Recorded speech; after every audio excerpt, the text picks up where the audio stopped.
What better way to test the limits of new technology than by trying to break a land speed record?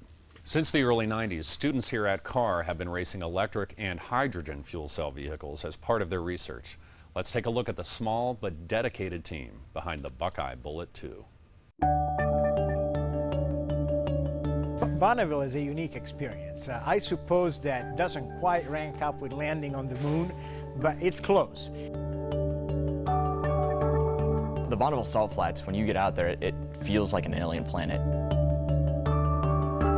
Just about everybody, the first time they set foot out on the salt, they think they're on another planet. It really is strange to see, especially in August. It's, over 100 degrees most days, but it looks like you're covered in snow. The idea that a team of students could actually build an electric land speed record vehicle, go out to Bonneville, and in a couple of years not just surpass but shatter the existing land speed record is a one-of-a-kind thing. My name is Kimberly Stevens. My name is Isaac Harper. My name is Kevin Ponziani. And I do aerodynamic design for the Buckeye Bullet 2. I'm a student at The Ohio State University in mechanical engineering. And I work on the electronics and controls for the Buckeye Bullet 2. I'm the team leader of the Buckeye Bullet. The team is comprised of mostly engineers, aerospace, electrical, mechanical, welding. Ohio State has a huge college of engineering comprising many majors, and we pool a lot of students from a lot of different majors. We started the construction of the Bullet 2 this past winter. The students all stayed, gave up their winter break, and constructed the chassis in 10 days. In January, we worked on building the wind tunnel model to validate all of our CFD testing, did a lot of motor testing in Pennsylvania, completed the design of the suspension, came back by the end of June, started assembling the car. We had our first road mile mid-July. Gas on. Green start button. Start on. Push team. Push. Green start push. Good for high voltage. Good for high voltage. Everything going good. 80 miles an hour. 95, 85, 190 on the van. How fast did you go, Pons? It's 110.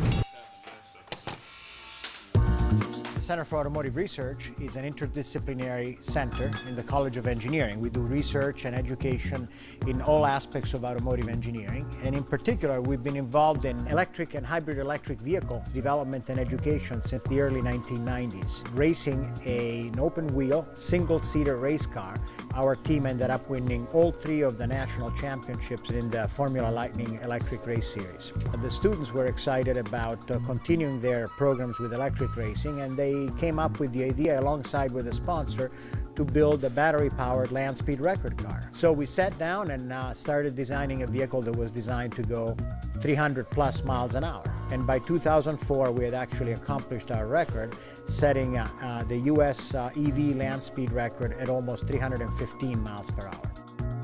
After we set our records in October of 2004, we really wanted to take the next step. The car had been designed to go 300, and it went 321, so we were already pushing the design limits of the car. So we looked for something new with Buckeye Bullet 2, and kind of the natural evolution, especially with the way the auto industry is going, was to look to hydrogen fuel cells. Alternative energies is sort of a new field for land speed racing, and even all of the car guys out there are really interested in what we're doing, just because it's a whole new way of doing what they've been doing for decade upon decades. We came out to Bonneville in August with a lot of work ahead of us. Some things hadn't been assembled yet. We still had a lot of work to do. So we spent the first couple of days at Bonneville actually passing tech inspection and doing the last finishing touches on the car to get it absolutely race ready.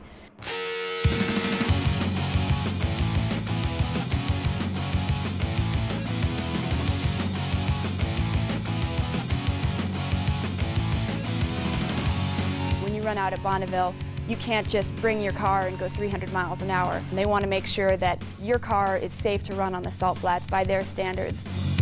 They want the car to step through the speeds and make sure that it's mechanically safe. So the first run we did, they told us to go 150, and Roger went 149. Once you've passed technical inspection, then they want to make you slowly bump up your speeds. So they'll start you out maybe at 150 miles an hour, and then they'll say, okay, you've gone 150, now try 175.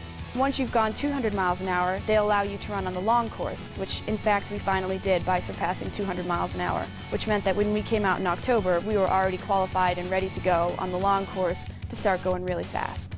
Yeah, right now the driver is taping his earphones into his ears, and then he'll be getting into the cockpit They'll get him fastened in with a 7-point harness. He's also got his head restrainer, and he's got ISP head restraints molded around the roll cage of the vehicle. So when the driver's tucked in there, he's almost becomes part of the vehicle. He's only going to run down to the 3-mile marker. If we see a rooster tail, we know he's making some pretty good speed.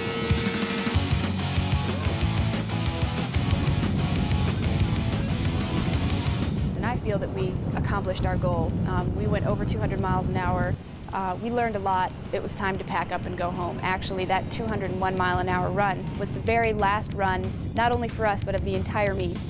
We were the very last car to take off, so there really wasn't anything else we could do after 201 except pack up, come home, make some changes, get the car ready to go back out in October.